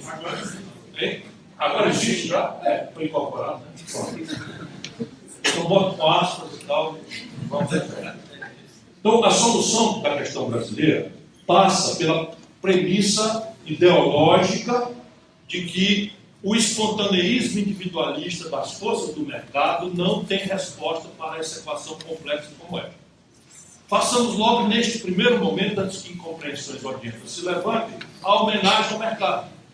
O mercado é uma ferramenta importante da inteligência humana. Ele já provou que tem utilidade extraordinária em certos ambientes e certas tarefas do desenvolvimento. Portanto, nós não temos no PDT, no trabalhismo, nenhum antagonismo infantil, do esquerdismo infantil, que era a bênção do comunismo, no dizer do Lenin, né? Contra, o Lenin não é o cantor nesse caso, é o Vladimir, né? Eu sou fã mais do cantor do que do outro, mas, enfim. O mercado, entretanto, já do Adam Smith, que é o maior apologista do capitalismo, né, do laissez-faire, ele tem páginas importantes compreendendo, pedindo compreensão de que o mercado deixado ao laissez-faire não se sustenta. Produz inequidade, produz concentração e produz instabilidade no todo. Portanto, é preciso que haja regulação. E na hora que a gente passa pelo menos essa compreensão, a gente já começa a adivinhar que tem alguém fora do mercado a quem se tem que chamar para resolver a equação. Não por acaso eu cito o exemplo do New Deal, do exemplo da recuperação da Europa, do exemplo da recuperação do Japão, que eu estou indiciando já qual é o marco de economia política. Se não precisa ir tão longe, vamos contemporaneamente ao Oriente. O que aconteceu nos tigres asiáticos? O que acontece recentemente na Coreia do Sul? O que acontece recentemente na China? Por que lá estão bombando e experimentos de desenvolvimento muito recentes e nós outros cá estamos atolados, a Europa atolada, os Estados Unidos com uma crise agônica, nós com problemas tremendos de estratégia, é porque o marco da economia política deles é correto e o nosso está errado. E agora vamos ao prático. Então é preciso celebrar a economia mista, encerrar a mitologia de que o laissez-faire vai resolver o nosso problema, sanear o Estado e encarregá-lo de estabelecer uma parceria com o mercado, convocar a universidade para produzir o desenho objetivo de um projeto nacional de desenvolvimento. A virada pede 3 providências, cada qual a mais complexa, mas cada qual a mais óbvia. Primeiro, de tanto responder com juro alto a maluquice das rupturas cíclicas da taxa de câmbio, nós produzimos 2 coisas. A primeira, o colapso do endividamento das famílias e do setor privado brasileiro. Nesse momento, 40 milhões de brasileiros estão negativados no SPC. Nesse momento, 100% das empresas brasileiras de capital aberto não estão fazendo caixa suficiente para sequer honrar a fração vencida da sua dívida. E o mercado não vai resolver isso, que a tendência do mercado em quadros dessa natureza é se retrair. Se impor uma aversão a risco, e o governo é quem está sancionando isso, porque todo mundo está saindo do financiamento da economia privada e se hospedando nos títulos públicos. Por isso que a canalice que controla o Estado é para isso, é para que eles ganhem sem risco em títulos públicos de curtíssimo prazo, o que não estão ganhando, porque o risco incrementou profundamente na iniciativa privada.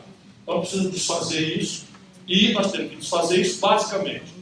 Quer saber detalhes? Vou dar só para saber que eu estou estudando. O Brasil está com 380 bilhões de dólares de reservas cambiais. Isso é excessivo, é muito caro, isso é um ativo tóxico, porque cada dólar desse lá fora corresponde a um título aqui. Ele está aplicado a 0 lá fora e está pagando por esse dólar que está lá fora 20% de juros aqui. Então é um ativo tóxico, não faz sentido. Então deve segregar 50 bilhões de dólares, criar um fundo soberano e criar uma linha de crédito para consolidação de passivos privados, mediante garantia real e adesão do empresariado nacional brasileiro a um programa de reindustrialização e geração de emprego, com metas, objetivos, prazos, e a liberação do dinheiro será por tranches, conforme setor a setor se cumpram as tarefas aprazadas. Mas é uma linguagem de crédito, contra garantia real, com o RED, que é o seguro de oscilação cambial, feito por conta dele. Ainda assim, vale muito a pena para ele entrar num prazo longo, de juros muito mais barato do que ficar no estrangulamento de prazo muito curto do Itaú, do Bradesco, e juros absolutamente exorbitantes. Para o outro efeito dessa loucura é colapsar as finanças públicas. Já conversei ali com a companheira que falou sobre dívida. Então, as finanças públicas, nós temos que fazer uma solução para elas. Eu já dei as pistas aqui, mas ele tinha que acrescentar o desenho de um modelo de capitalização público sob controle dos trabalhadores para a previdência social. É uma reforma fiscal lá do senso, porque é estúpida, vã, ineficiente, inconsequente, qualquer ideia de que é um capítulo que pode se tratar diferente do outro, reforma tributária e reforma previdenciária. Por quê? Porque o coração do financiamento da Previdência Social brasileira vem de contribuições incidentes sobre o faturamento das empresas. Contribuição social sobre o lucro líquido, PIS, COFINS e PASEP, não as contribuições patronais e dos empregados. Terceira razão, também está indiciado no diagnóstico. Qualquer crescimentozinho que o Brasil experimentar agudiza aquele desequilíbrio na conta de manufaturados do Brasil com o estrangeiro. Quando nós crescemos essa média ridícula de 2% a última vez, em 2013, nós tivemos um buraco de 124 bilhões de dólares. Por quê? O que o Brasil industrial produz para exportar versus o que o Brasil compra industrializado de fora. Como eu tentei demonstrar, o buraco é 124 bilhões, crescendo 2%. Hoje piorou. Qualquer crescimento assim, como vai acontecer no ano que vem, não é crescimento, vai descer 10 degraus. Nós vamos subir um degrau e a propaganda vai dizer que nós retomamos o desenvolvimento. Nós estamos simplesmente a 9 degraus de onde estávamos em 2008. O Brasil retrocedeu em 24 vezes ao que estávamos em 2008. Portanto, você tem que introduzir na história brasileira um processo de interrupção da desindustrialização e um rígido processo de recuperação da indústria. Raros países do mundo têm a flagrante pista de por onde caminhar, como nós temos. Também já deixei indiciado aqui. Qual é o sentido de você exportar petróleo bruto barato e importar derivado? Nós temos a Petrobras que tem tecnologia, o dinheiro já está aí ouvindo a conversa, o mercado global é franco, então vamos verticalizar isso, dá para fazer em 5 anos, verticalizar o refino. Em 10 anos você pensar em ter protagonismo global em polímeros, novos materiais, uma química fina derivada de uma indústria 4.0, base petrolífera e tal, o céu é o limite. O Brasil tem, esse ano aí, na União Federal, tem importante 17 bilhões de dólares no complexo industrial da saúde. Não é meio de diagnóstico médico, ressonância magnética funcional, tem um componente tecnológico complicado, então nada que a gente não resolva. Mas vamos supor que demore um pouco. Estou falando de coisa com patente vencida, 80% disso. Prótese, cama de hospital, cadeira de roda, bengala, sabe, broca de dentista, essas coisas todas, a gente tendo um programa, o dinheiro já está sendo gasto. A compra governamental é protegida como uma ferramenta de desenvolvimento regional e desenvolvimento nacional pelos acordos internacionais do Brasil com a EBC, por exemplo. E há, vamos dizer, um pensamento universitário, há um jovem empreendedor potencial que incubado na sua empresinha ali, comece a fazer com a compra governamental garantindo praticamente o risco zero do negócio. Né? Terceiro, o complexo industrial do agronegócio. Nós temos a agropecuária mais agressivamente competitiva do mundo e todo dia cresce o volume de insumos importados. 40% do que nós gastamos para produzir, nós estamos pagando em dólar. Fertilizante, defensivo agrícola, implemento agrícola, etc, etc. Qual é a razão para isso? E quarto, mais sofisticado, exige uma dinâmica internacional diferente, para que o Brasil prostrado está ante o americanismo dessas elites escrotas do país. Né? Nós temos que celebrar uma relação internacional, mas aqui nós estamos falando de 2 dezenas de bilhão por ano, 20 bilhões por ano, de compras para o complexo industrial da defesa. Sabe, desde arma, munição, foguete, míssil, até satélite, produção foguete, microeletrônica, GPS, o GPS que guia as beiras dos caças brasileiros, dos nossos navios, é americano. Então você repare bem, nós vamos sair do Rio de Janeiro, atenção, Niterói, vamos lá, vai ter uma invasão na Amazônia. Liga aí o GPS, parte ligeiro, para encostar em Manaus, ligeiro, não demora, cara, perfeitamente. Liga o GPS, o americano dá uma descalibradinha, o cara vai parar em Luanda. Quando chegando em Manaus, anunciou que é Luanda, Angola. Fala uma vez para mim. Sério? É brincadeira, estou brincando para. Aliás, esses canais chamaram os americanos para fazer a operação conjunta hoje na Amazônia brasileira. Pela primeira vez na história. Grupo Patapá, rede de refugiados. O Brasil é um país que deve o que é aos migrantes.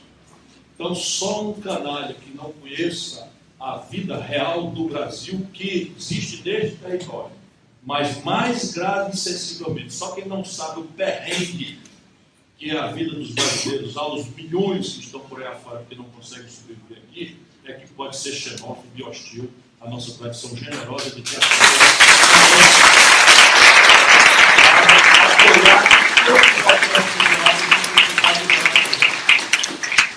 Eu morei em Boston, a turma de Valadares, lá no Procurado, nem o cônsul brasileiro recebia.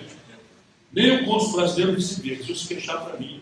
Lá, quando eles souberam que eu estava na universidade, eu acabei me afeiçoando deles. É uma vida dura, de humilhação, de sacrifício, e tem Brasil assim, brasileiro assim, em todo canto do planeta.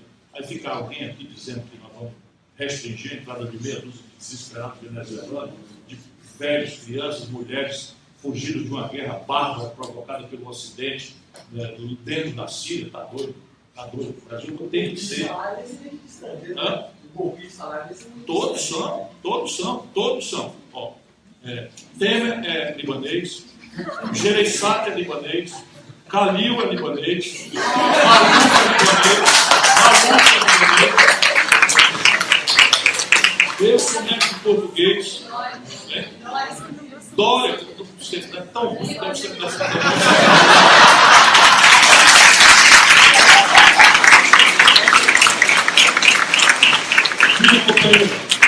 Eu senti aqui dor no coração com a sua angústia e eu não lhe tiro a razão. Mas repare bem, este é um mau momento que vai passar.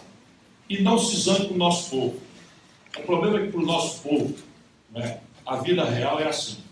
Ele acabou de ir com a eleição nacional para presidente da República, que a presidente que ele elegeu por 50%, mais um tiquinho, enganou ele, e foi derrubada na esteira de um grande escândalo de corrupção que a Globo noveliza todo dia ali. E a outra turma que votou do outro lado, que quase ganha e perdeu por 50%, menos um tiquinho, foi toda amarguradamente demonstrado para ela que ela também votou em alguém que atolou num escândalo sem proporções, com conversa de marginal, beira de ponta de rua e tal. Passa o que na cabeça do povo? Que metade votou de um lado e foi caçado na esteira de Lula, e a outra metade votou do outro e foi caçado também. A sensação é que é tudo igual. E parte disso, a responsabilidade é do campo progressista, do campo da esquerda, e no campo progressista da esquerda, as linguagens exacerbadamente corporativas. Porque quando você faz uma greve que hostiliza o usuário, ele tenta ficar com raiva de você. Ou foi-se o tempo, né, em que havia uma solidariedade instantânea do trabalhador com o trabalhador, e a selvageria do desemprego aberto, a vida dura, quebrou essa solidariedade. As pessoas são induzidas a uma vida individualista, muito doída, muito sofrida. O que nós precisamos fazer é ter paciência e nos reconectar com o coração do povo na linguagem dele.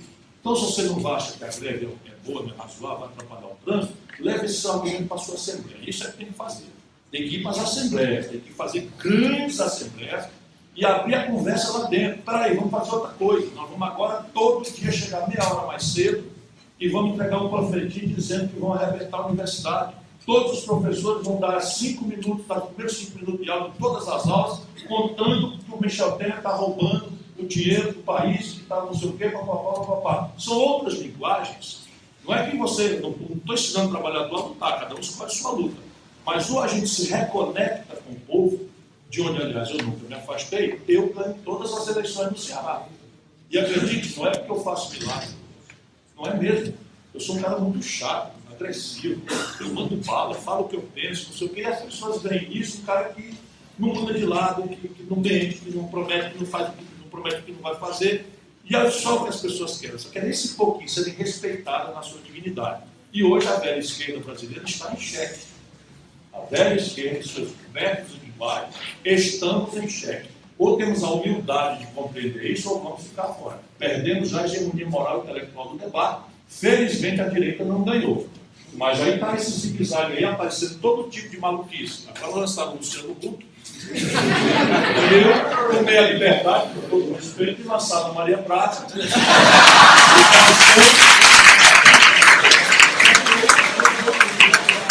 Maria Prata, Faustão, Ratinho, sem esquecer o Datena.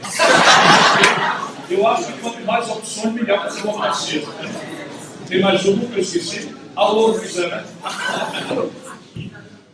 Pronto. Então, infelizmente, Só mais uma rodadinha, dá para ir. Tá bom? 4h30 a gente tem que estar no carro para sair. 4h30. Então, pronto, mais uma rodadinha. Uma rodadinha. São Pedro, né? Então, é o Pedro, o Alexandre Braga e o Bruno Fabião.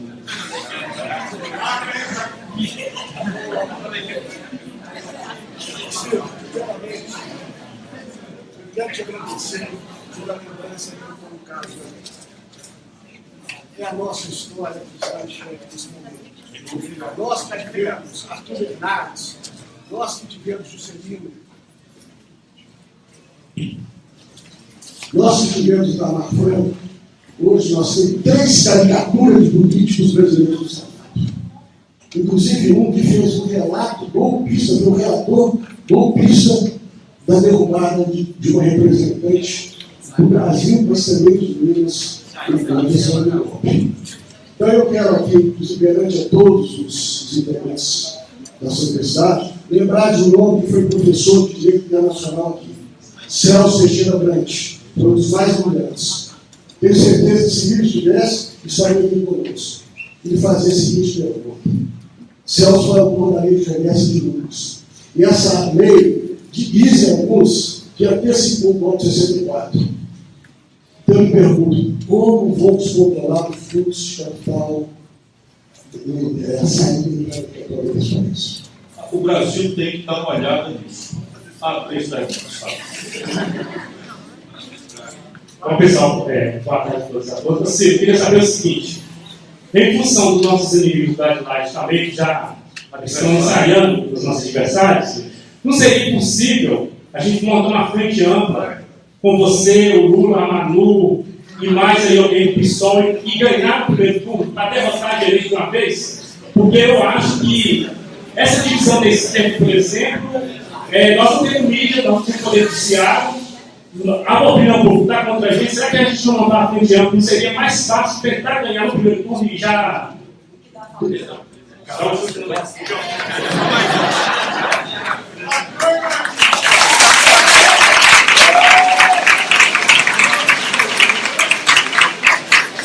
Bom, eu vou começar a parte econômica, que eu conto assim, o senhor Gabriel aparece no Ministério da China, Brasil, Cooperação. Então, sobre os países do leste asiático, depois do Tequila, a gente percebeu que o que a gente chama de capital voador, ou Rotman, que você também abordou, ele é realmente um dos grandes males da economia brasileira. Exato. O senhor falou também do Estado Mundial, que é uma das técnicas usadas do que o pessoal apelidou de terrorismo econômico, que é uma coisa que o Brasil sofre muito mesmo. Então, considerando todas essas atuações, inclusive que a Coreia, a China e outros países, por exemplo, Malásia e Indonésia, que são do leste asiático, a minha pergunta é: como que o Brasil pode fazer, como é que eu vou dizer, de forma semelhante aos países, mas criando uma coisa própria para um país de dimensões continentais que vai solucionar esse problema econômico que é justamente esse terrorismo? Vamos lá. A conta de capital do Brasil virou uma brincadeira. E essa brincadeira não entendeu nada do que está acontecendo com a eletronização do meio financeiro. Então, não é só a questão da conta específica da rubrica remessa de lucros e dividendos, que, na minha opinião, está muito caracterizado por fraude. Porque, repare uma coisa, na crise da iminência da crise de 2013, 2014, que a Dilma já tratou de forma marketológica, chamou o Levy de forma totalmente imprudente, e levantou a taxa de juros, fez tudo que estava errado, foi semeando a morte, a tragédia brasileira, de que ela foi também vítima, fazendo tudo errado. Mas, naquele ano, a depressão já era então indicada que ela fez renúncia fiscal na ordem de 84 bilhões de reais. Abriu mão, 84 bilhões de reais, tem que ter uma ordem de grandeza, autonomizam o refino necessário no Brasil. Para vocês terem uma ideia do trade-off. Eu estou falando aqui que nós somos importantes, nós gastamos 84 bilhões de reais, que foi o valor da renúncia fiscal de um ano da Dilma, governo dito progressista nosso, 20 anos, estão todos lá, menos o PSOL, menos o PSOL, que não está lá, né? Mas todos os outros estavam lá, Zinamento, na cabeça Morena, esse desatinho que eles fizeram. 84 bilhões de reais davam para pagar 100% da autonomização do refino de petróleo no Brasil. Então, a conta de capital tem que ser dada mesmo olhada. Feita essa renúncia fiscal, não aconteceu nada com a economia.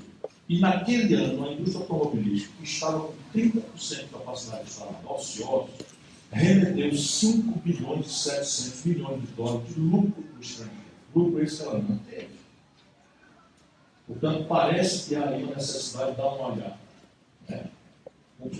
Vão me matar antes de assumir, mas eu estou pronto. Frente ampla. Meu amigo, eu respondi com uma certa ironia, e eu acho que o tempo agora não é de eleitoralismo. Porque se você bem olhar, de 1989 para cá, o companheiro Lula foi presença central em todas as eleições.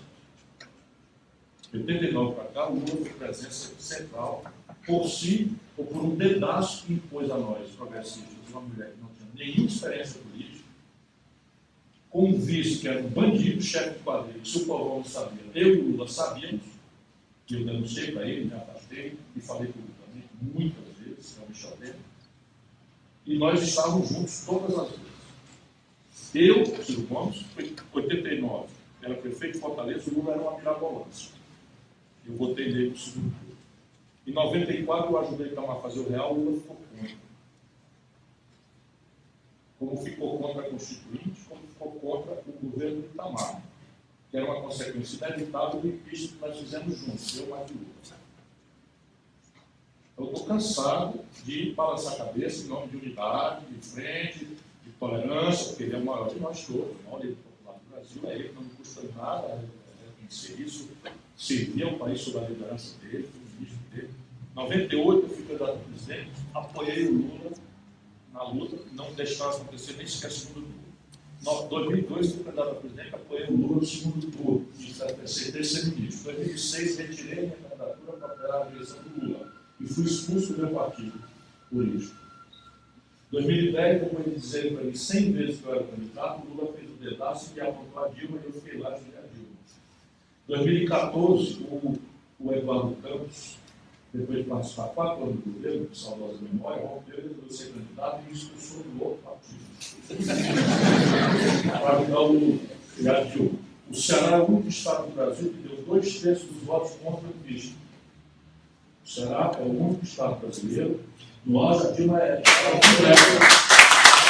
mas deu 2/3 dos votos contra o impeachment e há uma certa presença modesta minha, da minha militância, nesse processo. No dia do difícil, nós estávamos lá dentro do Palácio do Alvorada com ela, tentando ajudar a resolver os problemas e tal. Aí, o PDT, que é o meu partido, tinha 3 senadores, 2 votaram pelo impeachment, nós botamos os 2 para fora.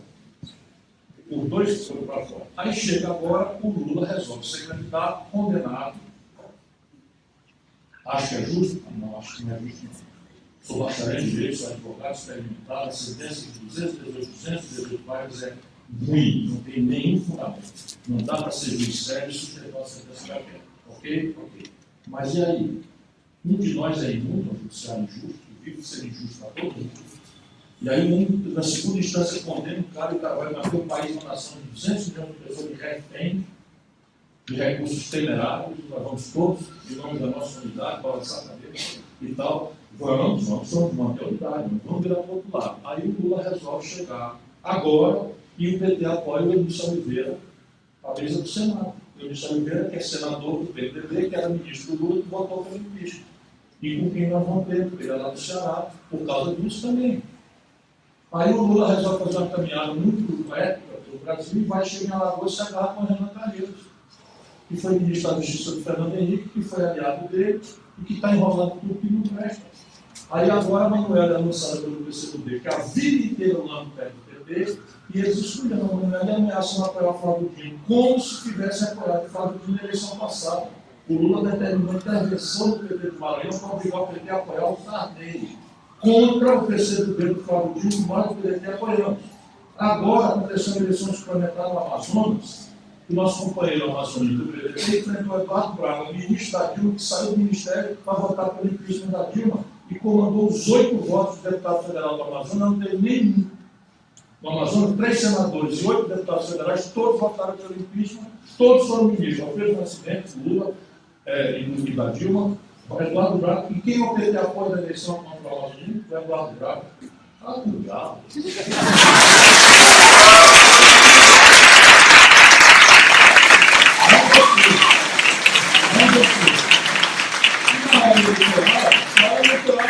A gente pega a bosta do filho e come. Mas agora vamos discutir política. Vamos discutir política. Eu não vou virar alma para ser presidente do Brasil. Projeto nacional. Tem lugar o projeto nacional? Tem. Basicamente, o projeto nacional só se sustenta se a gente tiver 3 coisas equacionadas. As 3 a política faz ou deixa de fazer. Faz bem feito ou faz mal feito. Primeiro, levantar o nível nacional de capital nacional brasileiro, ou seja, incrementar a formação bruta de capital, que, ao contrário da mitologia neoliberal, já disse, não é consequência do acaso, é consequência de arranjos institucionais que a política faz ou deixa de fazer. No caso brasileiro, é flagrante uma reforma tributária progressiva, é flagrante a necessidade do regime de capitalização público para a Previdência, necessário a gente estatizar o mercado de capitais, a Bolsa de Valores, que hoje, ou pelo menos regulada de forma eficaz, hoje não capitaliza ninguém, e criar uma ferramentaria moderna de venture capital e capital de alto risco para financiar a inovação associada aos jovens empreendedores que têm ideias de alto risco, muito experimentadas, e que no Brasil não temos depositar essas ideias, que são basicamente aquelas que hoje fazem o progresso. Assim nasceu o Facebook, nasceu o Google, nasceu a Apple, nasceu o nome do Windows, a Microsoft, só para dar um exemplo prático. E o segundo movimento é um modelo de defesa, em que nós temos capacidade dissuasória dos constrangimentos a partir de uma coisa, não é de guerra, é de inteligência contra inteligência, para começar, mas de capacidade dissuasória de poder afirmar que nós vamos fazer isso porque queremos fazer isso. E assumimos que mandamos o nosso próprio nariz. Somos soberanos. É o que se convenciona chamar soberania, mas soberania é uma palavra louca se você tem uma dependência tecnológica que 80% dos remédios que você toma vem do estrangeiro. Sem se falar em defesa, em que a sua munição depende de um despacho aduaneiro de uma potência estrangeira. Então tá lá, vai dar uma caixa de bala para vocês, espera aí, cadê o carro? Despacho da nota fiscal. Isso aqui não vai não. Pronto, a gente fica desarmado. E terceiro, uma política externa rebelde a essa ideia de um mundo monopolar. E nós temos um viciado já isso. Nós temos uma liderança natural que está sendo solapada na América Latina. Quando o Brasil aceita fazer manobras militares com os americanos, não é que eu tenha nada contra os americanos. Eu morei lá, eu respeito. Nossa tradição é pan-americana, nossa formação é judaico-cristã, eu não tenho nada, nem preconceito, nada. O problema é o seguinte, é que nós perdemos a capacidade de mediar as tensões latino-americanas, que basicamente são com eles. Por exemplo, o nosso chanceler atual, o Regis, filho da puta, disse que o Brasil não vai entrar no assunto da Venezuela porque nós temos lado lá. Então é assim, o Barão do Rio Branco deve estar se contorcendo no público, porque o Brasil agora tem lado no conflito doméstico. Quando nós apologia do Brasil é sempre inconfiável dizer que nós defendemos a autodeterminação dos povos, a não intervenção e a solução pacífica dos conflitos. O ministro, o chanceler do governo brasileiro, diz que o Brasil tem lado na questão da Venezuela. Aí vai lá o Maduro e ganha 18 das 23 eleições, nós ficamos falando só. Ficamos falando só. Quem está jogando protagonismo agora na Venezuela é a China. Se o Marighella tivesse aqui para responder, o que ele falaria desses companheiros? Filho da puta.